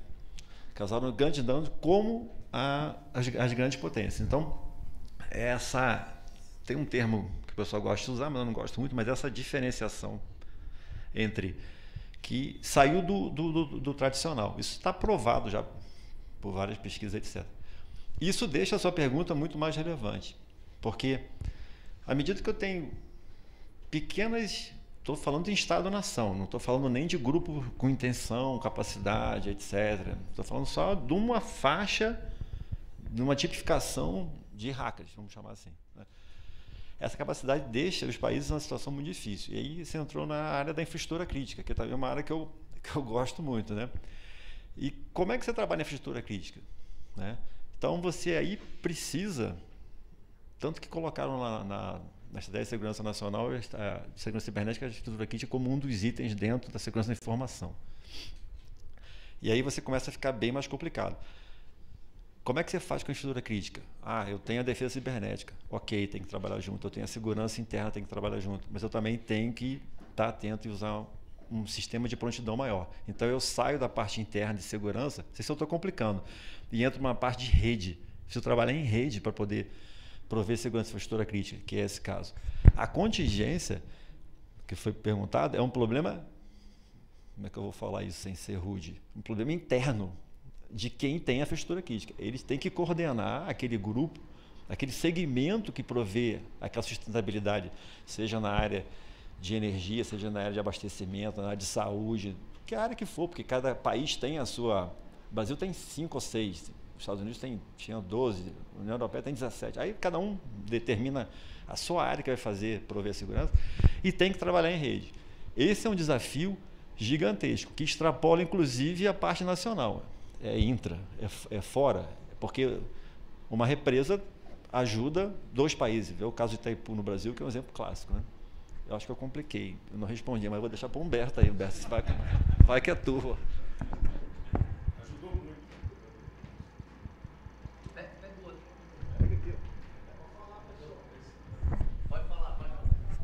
Eu queria pedir ao Edson, se ele puder voltar os slides para mim, aquele que tem um círculo aqui, à direita, Edson, rapidamente. Lá no começo. Tá? Vai me ajudar na resposta. Professor Gladstone, querido amigo, sempre contribui conosco com insights muito oportunos. Pergunta excelente. A sua pergunta, ela tem uma convergência grande com o que foi na quinta-feira da semana passada, questionado em audiência pública pelo senador Espiridião Amin, lá no Senado Federal, justamente, como disse o professor Valier, na Comissão de Infraestrutura. Nós estamos tratando um tema aqui que tem uma correlação direta com infraestruturas críticas. Se a informação cessa, o espaço aéreo fica comprometido, o sistema de pagamentos fica comprometido, o sistema de gestão de saúde dos cidadãos fica comprometido, e assim uma série de outras consequências que são fatais para uma sociedade. Então nós estamos tratando aqui, por isso que eu digo que tem uma correlação, como disse o professor Valier, com segurança nacional, né, e assim por diante. A camada de prontidão, essa daqui externa, ela é complementar àquela interna que cada instituição faz, que é a sua segurança que está aqui colocada intramuros. Essa aqui é do firewall para dentro, para quem é técnico, né, é do firewall para dentro, é o meu perímetro interno. Só que eu tenho uma série de ameaças que estão no mundo externo. Essa é a novidade. E medir essa novidade, que aí é a sua pergunta, e compará-la com determinados países, ainda é um desafio. A lógica de prontidão, ela vem, a base acadêmica dela, boa parte dessa carga vem do MIT, Massachusetts Institute of Technology, lá em Boston, que faz um estudo anual chamado Preparedness, que seria a origem da palavra prontidão. Então, o MIT, agora recentemente em fevereiro, lançou um estudo que ele deve fazer anualmente, comparando as 20 maiores economias do mundo. O Brasil entra nesse grupo, então, de estudo. Entre as 20 maiores economias do mundo, o Brasil ficou na 18ª posição em preparedness. Essa camada aqui. Porque essa camada, de certa forma, também testa, valida e complementa essa outra camada. Certo? Então, a resposta objetiva com o que nós temos hoje de mais próximo de um estudo ou de um ranking internacional é esse estudo, o Preparedness Cyber Index do MIT. Recente, agora de fevereiro, se eu não me engano, pode estar errado aí de um mês ou a mais ou a menos, tá? Vem na linha do seu questionamento, professor? O Brasil então está, eu estou entendendo que ele é 18º, quem está ali entre os dois? Se eu não me engano, o líder foi a Austrália. Eu posso disponibilizar também, a gente tem acesso, é de domínio público esse documento, tá? Foi publicado pelo MIT Sloan Review, se eu não me engano. Esse resultado veio que o professor falou há pouco. Sim. Só para efeitar a transmissão. Porque é uma quebra de paradigma isso, né? Você sempre, assim, eu pensei, bom, vai ser Estados Unidos, vai ser Rússia, até porque eles estão nisso aí, nesse bate há muito tempo, né? Mas aí vem a Austrália, tá certo? E eu acho que é uma questão muito assim, eu chamei a atenção para a pergunta exatamente por ser provocativa. Assim, o Brasil precisa acordar para isso. Entendeu? As lideranças precisam acordar para isso. Eu acho que a gente tem que trabalhar muito nessa... Um espaço importante para a CyberLab é atuar, né, e da universidade, é atuar para que a noção da prontidão, da urgência, esteja no governo federal e no sistema de... E no governo federal que eu falo, inclusive Forças Armadas, né? Para a gente ter como é que fala? O sentimento da urgência com relação a isso. Porque é óbvio, mas o paradigma está quebrado e você pega uma Austrália, quando pega o referencial do MIT, é uma das que estão, né, sendo referencial de excelência, pelo menos, como se não tem excelência nisso, né? É o que está mais preparado, né? Ok, obrigado. General Lauria tinha pedido ali a palavra. Professor Gladstone. Dá para ouvir? Vamos lá. De maneira objetiva, está me apoiando em um documento acadêmico feito pela Universidade de Cambridge. Ela publica uma pesquisa sobre o poder nacional cibernético a cada 2 anos. Tivemos uma em 2020, tivemos uma em 2022. Indo direto ao ponto, na de 2022 são 30 países. Os top 5, Estados Unidos, China, Rússia, Reino Unido e Austrália. Brasil é o 30º, atrás de países como Egito, Arábia Saudita, Singapura, República da Coreia e Vietnã. Esse é o ponto. Doutor Rodrigo?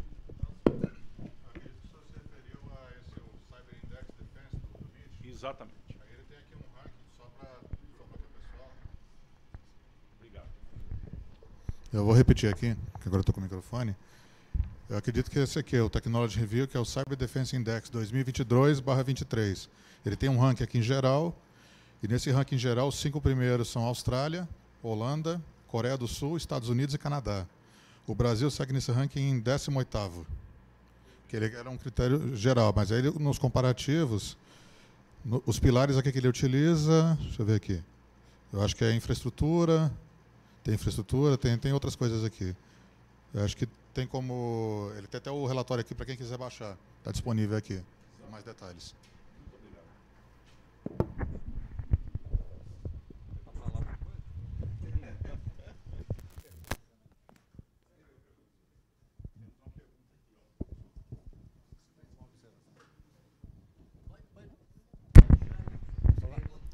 Pode perguntar. Gostei muito aí de toda a explanação, de toda a solução. Eu sou Eduardo Medeiros, sou consultor de tecnologia e cybersecurity aqui em Brasília, né? Atuo no governo também. E nós temos uma prática no mercado aí que você vê muitas licitações aí solicitando pentest, né? É uma prática, eu acho que até para orientar aí as organizações governamentais, até para fazer a criação, né, do PDSI, né, e tomar as medidas, né, dentro da infraestrutura, principalmente no perímetro, né, dito aqui, intramuros, né. A defesa ativa, né, eu não conhecia, né, nesse modelo, conhecia algumas soluções com inteligência artificial, né, que fazem algo, né, algo similar, mas não no nível que está sendo proposto aqui. E a minha pergunta é o seguinte: a defesa ativa, né, ela avança dentro do modelo do pentesting, né, ela consegue substituir, né, e avançar dentro das políticas, né, até para fazer um desenho mais robusto, né, em relação ao que precisa ser criado, né, ao longo do tempo e constantemente dentro das organizações. Então, essa é a minha pergunta. Vou passar para o Humberto aqui, mas eu não queria perder o gancho do poder da defesa cibernética e da infraestrutura crítica. Não posso deixar passar essa. A capacidade... Está indo? São coisas distintas, mas que são complementares. Então, a capacidade ofensiva, ela está ligada com o poder cibernético. E a resiliência e a capacidade de absorver está ligada com o relatório que ele citou aqui. Coincidentemente, tem países que se destacam, como foi a Austrália, mas nota que os Estados Unidos não estava naquela lista dos mais resilientes, dos melhores, ou dos mais com segurança melhor. Tem muito a ver com o equilíbrio, porque às vezes a estrutura do Estado ela é tão grande e tão pesada que ele não consegue alcançar todas as áreas que tem ali. Vamos pegar o sistema, por exemplo, de abastecimento americano. Corriqueiramente tem problemas lá de hacker que muda, coloca mais mais cloro, menos cloro, ataque e tal, e você fala, mas como é que pode isso nos Estados Unidos? Pode porque é capilarizado, é muito grande. Então, quando a gente fala de capacidade de ofensiva, é uma coisa. E aí entra aquele desequilíbrio, que foi o que eu falei de países pequenos, que não têm uma estrutura muito grande, que conseguem fazer ações ofensivas até de relevo e tumultuar. E tem a parte de segurança como um todo. O Brasil é gigante, altamente capilarizado. Então é muito difícil que ele consiga uma posição positiva dentro do contexto desse internacional na parte de segurança, se ele não avançar em medidas como essa que a gente está fazendo hoje aqui, na prontidão, etc. e tal, como a parte de tratamento, de pentest, que aí eu vou deixar para o Humberto comentar isso aí, para não ficar falando sozinho. Melhorou o entendimento de como é que funciona? Depois a gente pode avançar em outro, conversar mais sobre isso. Agradecer, doutor Eduardo, a pergunta sobre pentest e práticas já convencionais, vamos dizer assim. Esse daqui é complementar. Nós não estamos aqui desmerecendo nenhuma das boas práticas já vigentes. Mas essa daqui é complementar. E aí, correndo o risco dos meus professores aqui me darem bomba, mas eu vou tentar simplificar, né? Trazendo a seguinte correlação. O pentest é algo quase que artesanal, comparado com o que foi aqui apresentado. Essa é uma das abordagens de serviços para prontidão cibernética. Como disse tanto o professor Valier quanto o professor Hildo, nós fizemos prontidão, mas com coleta passiva. Nós fomos em mais de 400 fontes OSINT disponíveis e, obviamente, o nosso Data Lake, que tem bilhões de registros, onde a gente, então, fez a depuração para apresentar os resultados aqui. Existem outros modelos, além do de aferição que foi feito, que é o modelo de coleta ativa. E esse, sim, chega num nível de performance, mas aí ele não é, a vantagem dele é o nível de profundidade e precisão que a gente chega, que aí sim a gente consegue determinar onde está um determinado arquivo, documento, ativo digital do interesse pertinente da sua instituição em qualquer lugar do planeta que esteja exposto. Esse é o nível que a defesa ativa consegue, que a coleta ativa de defesa ativa consegue alcançar. A coleta passiva, que é essa daqui, ela tem o condão da velocidade, a agilidade que a gente trouxe, quer dizer, para você fazer 220 mil verificações em 24 horas, é humanamente impossível. O professor Valier, que já coordenou times de defesa cibernética, protegendo o Brasil perante momentos como Olimpíada ou Copa do Mundo, que o Brasil, quando você aumenta a visibilidade do país, obviamente o interesse dos hackers, tanto o hacker, o lobo solitário, quanto organizações criminosas, obviamente que o foco vai para aquele país que está em evidência naquele momento. O Brasil, obviamente, passou por isso e tivemos sucesso. Mas foi, como me diz o professor Valier, foi no braço. Não tinha esse tipo de aparato, né, e de modelo de gestão naquele momento, né? Hoje temos. Então, 220 mil, vamos dizer, o destaque desse trabalho é a sua agilidade. Em um tempo muito rápido, pegamos 34 instituições de nível de ministérios e assim por diante, e já apresentamos um primeiro exame de sangue, vamos dizer assim, fazendo uma similitude aí com a saúde humana, vamos dizer, né? Então aqui já fizemos o exame de sangue de todo mundo e sabemos quem está com colesterol alto ou baixo, quem está com índice de ferro ou de ureia fora do normal, e aí, obviamente, cada instituição ganha a condição muito melhor de gestão, como disse o professor Hildo, para tomar os próximos passos. Que tipo de medidas, e inclusive usar outros níveis de ferramental de prontidão cibernética, que aí sim inclui a coleta ativa. Aí é um nível mais sofisticado, para instituições que já passaram por um primeiro ganho de maturidade que esse nível aqui já proporciona. Tá? Ficou esclarecido? Bom, obrigado.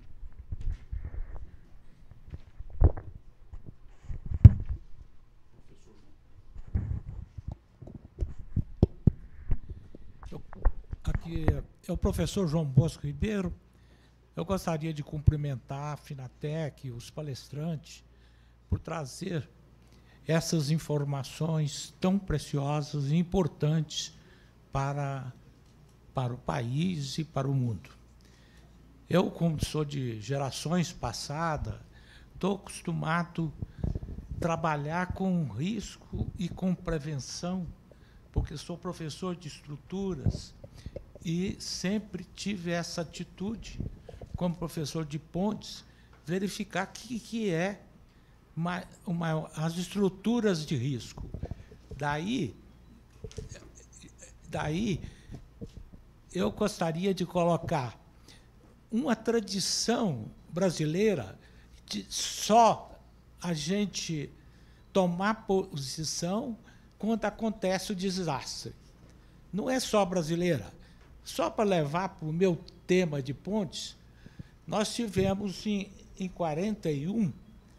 1941, aquele acidente da ponte de Tacoma, que é um fenômeno de ressonância que aconteceu entre o vento e a ressonância própria da ponte. Aquilo provocou um movimento mundial. A maior ponte dos Estados Unidos, Golden Gate, a mais importante, teve que ser revista, recuperada, para não sofrer aqueles elementos. Vi na década de 60, quando fazia o CPOR, um instrutor lá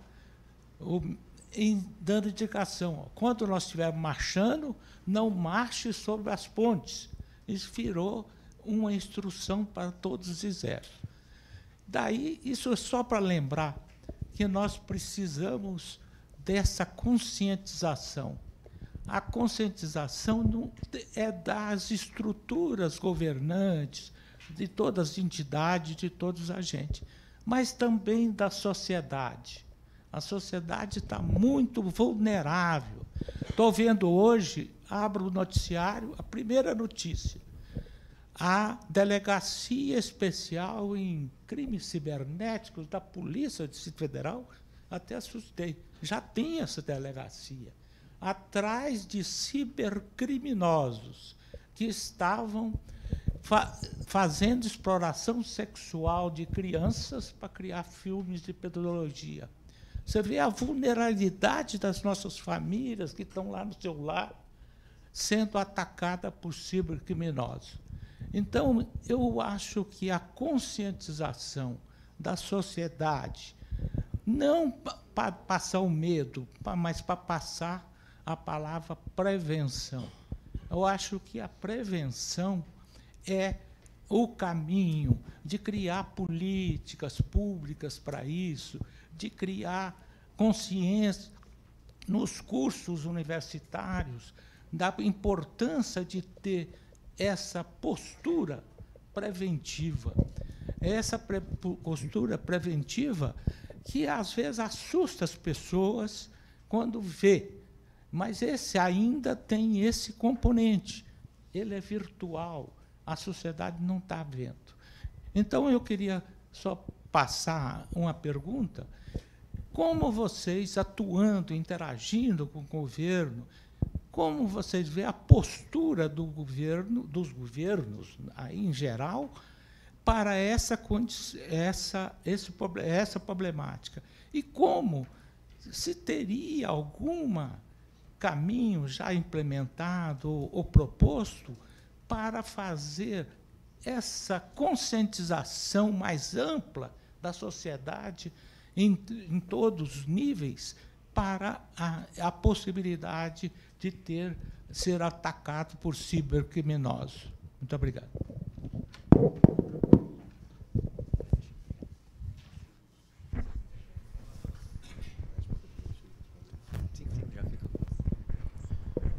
Obrigado pela pergunta. Acho que o momento que a gente está é o momento propício para esse tipo de debate, de fato, né? Então, tá acontecendo isso em várias esferas dentro do governo. É um exemplo próximo, semana passada, o CyberLab participou, né, a presença do Humberto, num evento promovido pelo Senado, né, dentro de uma discussão do tema, do assunto. Nessa discussão estavam presentes pessoas Nós, enquanto pesquisa, enquanto instituição privada, TCU, Polícia Federal, Ministérios da Inovação, e uma discussão de alto nível, pensando em política pública, pensando em como proteger, né, o país enquanto nação dentro desse assunto. O próprio Ministério da Educação também pensa na questão de formação de uma cultura cibernética. E aí começa, inclusive, nas nossas crianças, né, conforme o senhor colocou. Hoje, nós, como os pais, né, acaba entregando esse dispositivo para a criança brincar, né, como um brinquedinho, que eu considero uma temeridade, mas esse é outro assunto. Mas enfim, e eles já começam a interagir, né? Você vê bebezinho, ele chega na televisão, a televisão é um dispositivo touch para ele, né? De onde que ele tirou esse tipo de... Então tem uma geração que vai nascer numa cultura e que a gente precisa aculturar, né? Isso entra dentro da educação.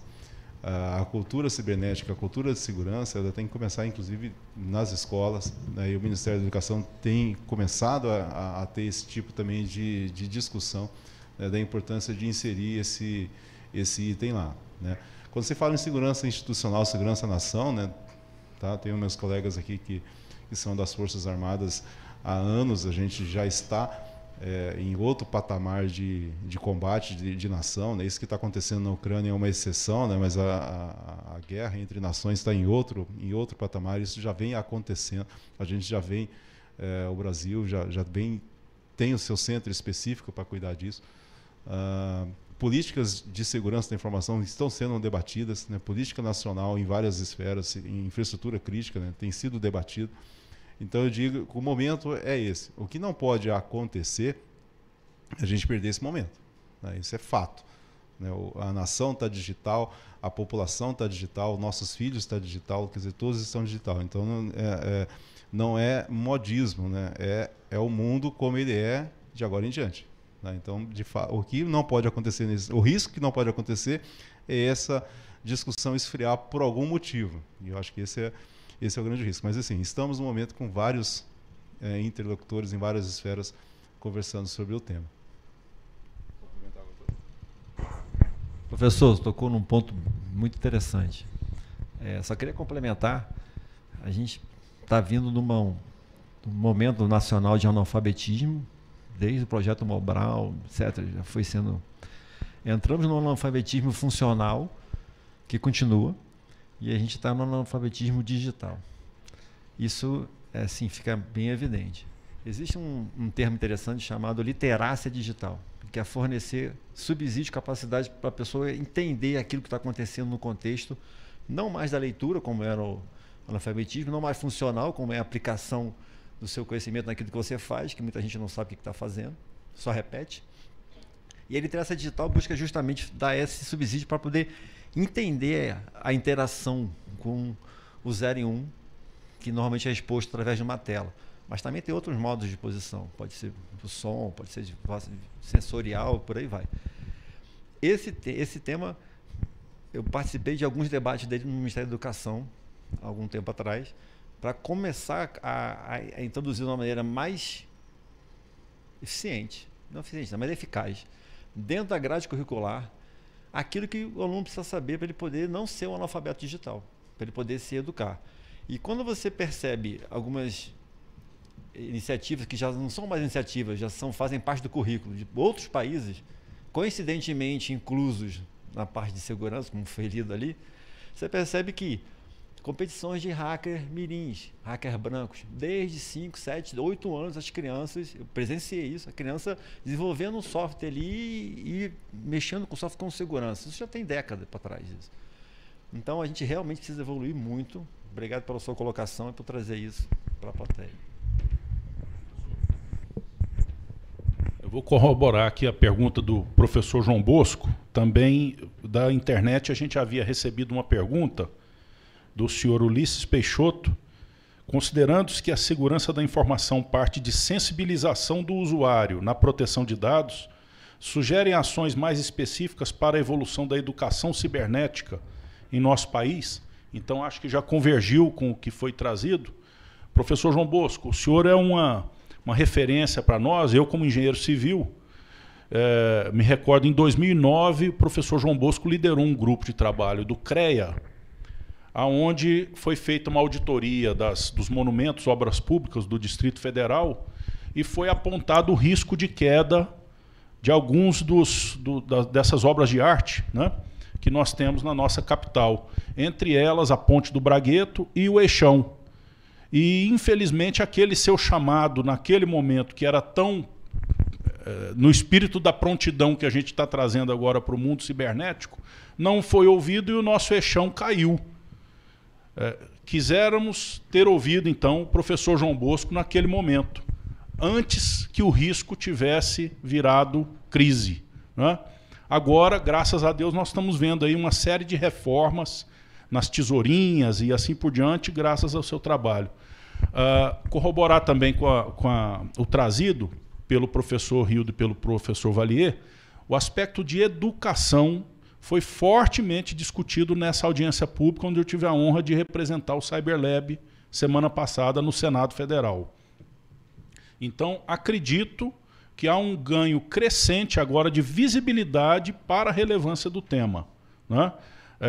Não só a educação técnica do nosso time, vamos dizer, todos nós que fazemos a transformação digital acontecer, mas também o nível de consciência e sensibilização da sociedade em geral, para não sermos alvo, como diz o general Lauria, a corrente estoura no elo mais fraco. E hoje, claramente, apesar de todas as medições e que apresentamos, o elo mais fraco é aquele que está entre a cadeira e um aparelho digital. É o ser humano. Então, precisamos elevar o nível de maturidade também das pessoas. Não sei se o Lauria gostaria de completar, ok? Por favor. A Política Nacional de Cibersegurança. Então, é uma política pública no sentido realmente de robustecer essa área. E, nesse esforço, me parece que também vem a proposta de se criar uma Agência Nacional de Cibersegurança, inclusive com a previsão aí de talvez 500 especialistas de Estado para trabalhar nessa agência em prol da segurança como um todo. O GSI, que tem grande ligação com a responsabilidade da segurança nesses órgãos públicos que os senhores avaliaram. E daí vem algumas dúvidas, que são, na verdade, curiosidades. A primeira delas é em relação à amostra, né? O senhor falou 34, né, entidades. Eu gostaria que os senhores, se pudessem, só comentassem um pouco mais sobre como os senhores compuseram essa amostra, qual seria, talvez, assim, se nós tivéssemos, né, mais tempo e mais recursos, qual seria o universo que nós poderíamos mapear nessas agências, e pelo menos as do governo federal, claro que são mais relevantes. Então, e se essas 34 que foram mostradas os resultados, né, compartilhados hoje, se elas são representativas de uma realidade do governo federal ou se são uma amostra, digamos, de conveniência apenas para que nós possamos entender que existem vulnerabilidades, mas que não necessariamente representam a realidade do governo. A segunda questão tem a ver com o perfil das entidades avaliadas, né? Eu sei que os senhores estão preservando com todo cuidado, né, o anonimato delas, mas tem algumas ali que se destacaram positivamente, né? Talvez tivesse um grande perfil mais ou menos semelhante, com uma avaliação de risco ali de médio a elevado, mas tinham duas, pelo menos, ali que me pareceram bem positivas. Então, a pergunta os senhores conseguiram observar se o perfil dessas instituições está mais ou menos coerente com aquele resultado? Porque nós imaginamos que, a partir do material que eu tenho a defender na minha instituição, eu teria que ter uma estrutura de segurança mais elevada ou não. Por exemplo, se é um banco federal, eu certamente teria que ter uma preocupação muito maior com o aspecto de segurança cibernética do que, às vezes, uma empresa, uma entidade burocrática ali da administração que, né, não tem tanta essa preocupação no dia a dia, digamos assim, com os seus ativos, né?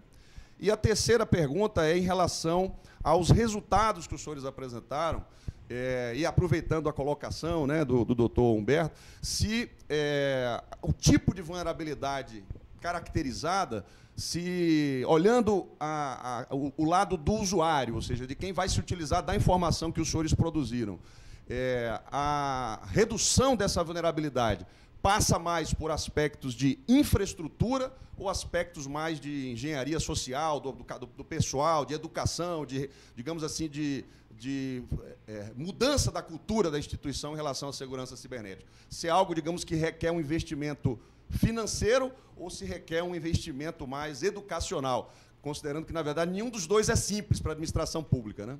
Muito obrigado. Bom, a pergunta sobre os 34, né, vou passar a bola para o meu colega da estatística aqui. A culpa da amostra, né, é sempre assim, a amostra foi aleatória. Né, então, assim, com qualquer amostra aleatória, ela pode ter lá o seu desvio do resultado final. Né? E aí, como estudo de caso, né, do ponto de vista metodológico, isso aqui é a foto dos 34. Eu posso dizer que tanto é do Poder Executivo como um todo? Não. É dos 34 representativos do Poder Executivo. É aquele subconjunto dentro do Poder Executivo. E aí, pensando em governo federal como um todo, a gente só foi no Poder Executivo. Falta o Legislativo e o Judiciário que a gente deixou de fora. Né? Por que deixamos de fora? Pô, precisamos pegar alguma coisa. Começamos por lá. Né? E dentro do Executivo, apesar dela ter sido aleatória, né, a gente tentou pegar representatividade. Né? Então, ministérios é fácil, agências é fácil.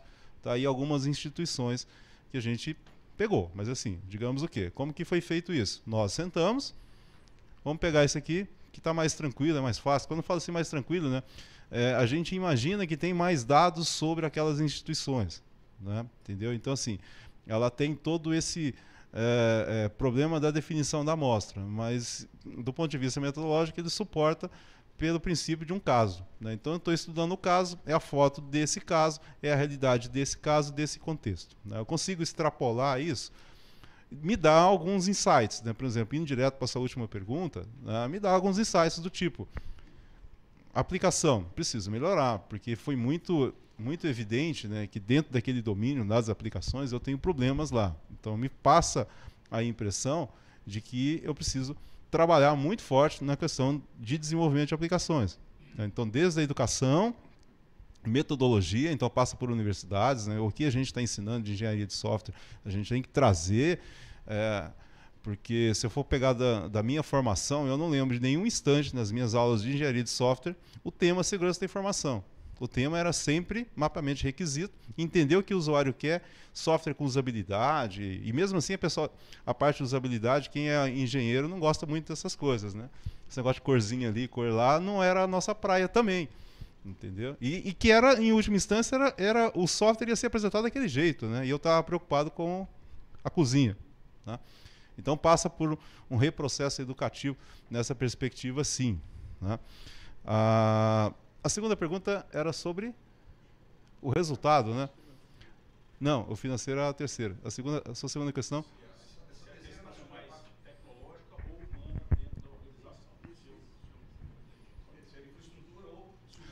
Ah, sim. Tá. Então, a resposta tradicional depende, né? E na verdade tem que ser os dois, né? Voltando, desculpa voltar à questão do software, mas acho que um ponto importante, até para aliviar, né, a reunião de segurança chama quem? Sempre a galera da infraestrutura. Aqui está claro que a gente tem problemas em todas as esferas, né, por assim dizer. Né? Não é que tem problema em todas as esferas. Quando você pensa no ativo digital, né, até para usar o chavão clássico, né, é a tecnologia, é os processos e as pessoas. Né, é o tripé tradicional. E quando se fala de segurança, eu tenho que envolver esses três elementos. Né? Aqui a gente foi só no ativo digital, né? Só no resultado, aquilo que está exposto mundo afora. Né? Se a gente quiser ser profundo numa análise, eu tenho que olhar, inclusive, os processos dele, né? Tanto o processo de desenvolvimento, o processo de habilitação ou não de senha, ou seja, todo o meu processo de gestão, eu tenho que dar uma olhada nisso. Tá? E o ponto principal, que é a pessoa. Aí, sim, até em função um pouco da amostra do que a gente teve no debate lá no Senado, você percebia a preocupação de todos ali, né, representantes de cada uma da sua organização, dava o seu diagnóstico técnico, vamos dizer assim, um diagnóstico mais frio, né, que é isso que a gente trouxe aqui, mas em um determinado instante eu preciso aculturar. Né, eu vejo assim que boa parte da minha política de segurança, eu vou ter se pensar em ganho rápido, né, os quick wins aí que você precisa para demonstrar resultado, resumidamente, vamos chamar o pessoal na sala e falar, olha, vamos mudar o comportamento. Desde lá atrás, aquela história de grudar o post-it com a senha na tela. Por que eu estou grudando a senha na tela? Eu estou aqui no ambiente de trabalho, todos nós aqui são meus amigos, então eu grudo a senha na tela, ou deixo o meu notebook logado. Né? O máximo que acontecia era marcar churrasco na sexta-feira na casa da pessoa, mas até aí, né, brincadeira de amigo, estamos dentro de casa. Então esse foi um processo de aculturamento para dizer, não deixa, não faz isso. Então, avançando em coisas mais críticas da instituição, o processo educacional, ele tende a ter o resultado mais rápido no primeiro momento, porque eu estou mudando o comportamento do superusuário, eu estou mudando o comportamento do usuário quando pega um telefone, ele está prestando atenção na URL, ele está prestando atenção no aplicativo que ele abre. Né? Então eu avanço bastante nesse sentido na educação. E educação, não é porque a gente está no UNB, né? É o investimento mais barato que você tem em qualquer esfera de coisa, e é o que dá mais resultado. Educação nunca foi a longo prazo. Educação é imediata. Você sentou, estudou, aprendeu, reforçou o conhecimento, está ali o resultado em seguida. Mudar o software, que já está pronto, com um patch lá de 2010, 2011, que está cheio de documentação, tem que falar que está cheio de documentação, porque eu estava na universidade, né? Tá? Não dá. Né? Não é que não dá, é o custo, o esforço é muito grande, o investimento financeiro que você vai fazer é muito grande. Né? Achar aquele código, tentar identificar o que aquele código fez ou deixou de fazer. Faz outro. Exatamente. Chega à conclusão, vou construir de novo. E hoje, construir um software hoje, né, tem zilhões de componentes. Né? O coronel adora isso. Né? Vai lá no GitHub, pega uma rotina, coloca ali, e aí? Né? Então, o investimento, se for pensar em perspectiva financeira, o investimento nas outras questões que tem que fazer, ele se torna mais alto, precisa ser feito, é mais trabalhoso, né? Mas, assim, vou colocar aqui que nós vamos fazer a partir das 2 da tarde. Vamos pensar na educação, vamos chamar o pessoal na sala, como é que está o comportamento de vocês. Olha só o que a avaliação fria trouxe para nós, né? O que a gente consegue avançar. Então, eu vejo muito nessa questão da formação. Sim, era isso aí. Então, eu vou dizer o contrário. Tá? Eu não lembro de chamar a atenção da que estava esperada. A gente teve algumas que chamou a atenção pelo contrário. Deveria estar muito bom e não está tão bom assim, entendeu? A Acme é uma delas. Sobre esse último ponto, obrigado pela pergunta, coronel, mas ficou claro, pelo menos em uma das instituições, que o domínio, vamos dizer, geral público dela não é o principal domínio de serviços digitais. Por ser uma instituição de Estado, quer dizer, o volume de transações digitais dela estava em outro domínio. Obviamente, como a gente usou apenas o domínio principal para manter a coerência da pesquisa, essa instituição ela ficou com uma menção provavelmente bem melhor do que, na realidade, dado todos os ativos digitais que essa instituição opera, ela teria se fosse, vamos dizer, estendido aos demais domínios que ela opera. Né? Também para a questão da primeira parte da pergunta, pelo nível de agregação que nós fizemos aqui, talvez só complementando a resposta do professor Hildo, todos os ministérios do governo anterior, porque eles mudaram depois, né? Mas no momento, né, vigente, em 1º de dezembro, todos os ministérios foram contemplados, todos os principais domínios dos ministérios, e nenhuma empresa estatal pública foi contemplada, apenas agências ou institutos nacionais nesse grupo. Tá? Núcleo do Poder Executivo Federal. Tá? Nenhuma empresa pública, então, foi nesse momento aqui. Para um degrau além desse que nós fizemos, subiria para 100 e tantas, quase 200 instituições, no mínimo, a amostra da pesquisa. Okay? Nós temos aqui mais uma pergunta da internet também, já passando para o encerramento que eu, enfim, respeitando o tempo de todos, né? O compromisso era o encerramento às 11 da manhã, mas a doutora Heloísa Menezes, manda de Belo Horizonte, vocês têm informações comparadas sobre índices de prontidão cibernética de serviços públicos de outros países para efeito de comparação? Acredito, aqui para a doutora Heloísa, foi já também parte de uma das perguntas, a pergunta do professor Gladstone, e fica à disposição da doutora Heloísa aqui no CyberLab, caso não tenha sido suficientemente explorado o ponto que ela deseja. Doutor Rodrigo, também.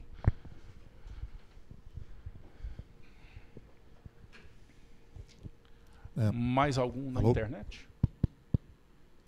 Não, eu só queria acrescentar aqui uma coisa rapidinho.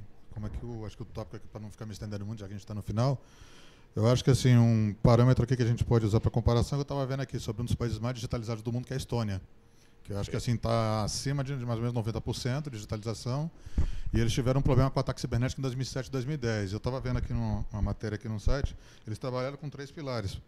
Foi prevenção, resiliência e cooperação, que incluía essa questão de você aumentar a questão de sistemas de segurança e também na questão da educação.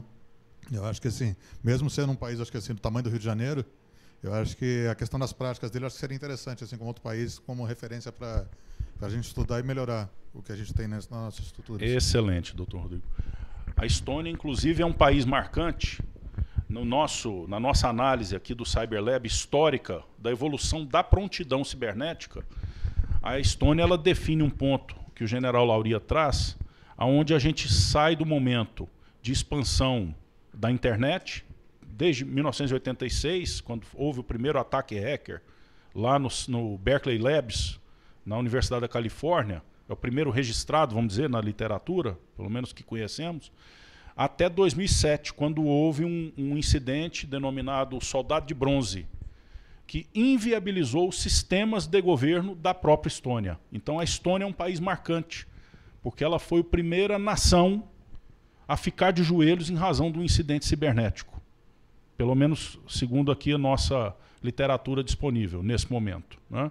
Então, esse é um ponto importante da Estônia, porque ela, a partir dali, passou a ser um país de referência em transformação digital, processo online e assim por diante. Gostaria de perguntar aos professores, palavras finais, se gostariam no encerramento. Por favor. Bom, primeiro agradecer a presença de todos e as questões, questões de excelente nível, isso é bacana, né? Isso demonstra aí a relevância do tema, né? E o nível com o qual vocês estão tratando, né? O CyberLab aqui, conforme o professor colocou no início, é uma iniciativa da universidade, junto com a iniciativa privada. A gente entende que esses dois mundos têm que trabalhando em conjunto, resulta em benefício para a sociedade, né? Porque tem ferramental que a gente não consegue ter na universidade, a iniciativa privada tem, e a gente tem conhecimento que precisa exercitar esse conhecimento em domínios reais, até para poder melhorar nossas questões conceituais, né? Abordagens, isso que você colocou, né? Que tipo de experiência que a gente pode trazer, que tipo de colaboração que a gente pode colocar para dentro da nação nesse momento. E é isso que o CyberLab coloca para vocês, esse aqui é o nosso espaço para debate, para construção, para realização de projetos, para desafios, para perguntas, para apertar a gente. É aqui mesmo que tem que ser feito, né? O duro é você chegar para o seu gestor, né, sentado lá, falei, e aí, o que a gente faz agora, né? É aqui que a gente pergunta, né? É aqui que a gente pode exercitar esse objetivo do laboratório, tá? Então, mais uma vez, agradecer a vocês aí. Bom, só me resta agradecer a presença, desejar uma excelente semana para todos nós e estamos à disposição para continuar o debate, tanto na parte acadêmica, teórica, na parte prática, estamos abertos aqui. Ok? Contem com a gente. Obrigado. Agradecer nossos professores. Gostaria de agradecer a nossa Finatec, convidar o professor Augusto para as palavras finais, agradecer a presença de todos. Estamos à disposição. Muito obrigado, viu, professor? Eu que agradeço. O debate foi muito bom. Eu acho que esse segundo evento foi, né, marcante novamente. A progressão tem sido muito boa. Talvez possamos pensar em um desafio muito bom. Eu fiquei imaginando ali, dizer, olha, um terceiro evento talvez faz um diagnóstico parecido com aquilo ali, depois convida os hackers para invadir e diz, olha, tá aqui, não viu só como invadiu nos vermelhos mesmo, né? Talvez a gente consiga avançar numa metodologia. Que a pergunta é essa, será que realmente, e eu falo isso porque hoje eu li uma matéria que o MCTI está lançando uma bolsa justamente por hackers do bem. Né? E talvez isso seja um movimento importante, e aí o CyberLab está inserido nesse movimento, né? E quem sabe, dentro da metodologia, nós pegamos uma metodologia que é uma metodologia paralela, que é de aferição. Tá bom, eu fiz esse diagnóstico que é de prontidão, será que realmente os hackers invadem justamente nesses pontos aqui? Né? Talvez a gente comece a evoluir, né, no CyberLab, né, colaborando novamente com o país. Então, nesse sentido, agradeço muito, não só a presença de todos, mas esse debate que tem sido fantástico mesmo. Acho que nós temos boas coisas para dar para a sociedade, né? E é isso que é a Finatec. A Finatec, ela devolve para a sociedade aquele conhecimento investido da sociedade na universidade. E a Finatec é essa ponte para devolver para a sociedade. Então, nós estamos cumprindo esse papel e, por isso, eu agradeço a todos vocês. Obrigado. Muito obrigado.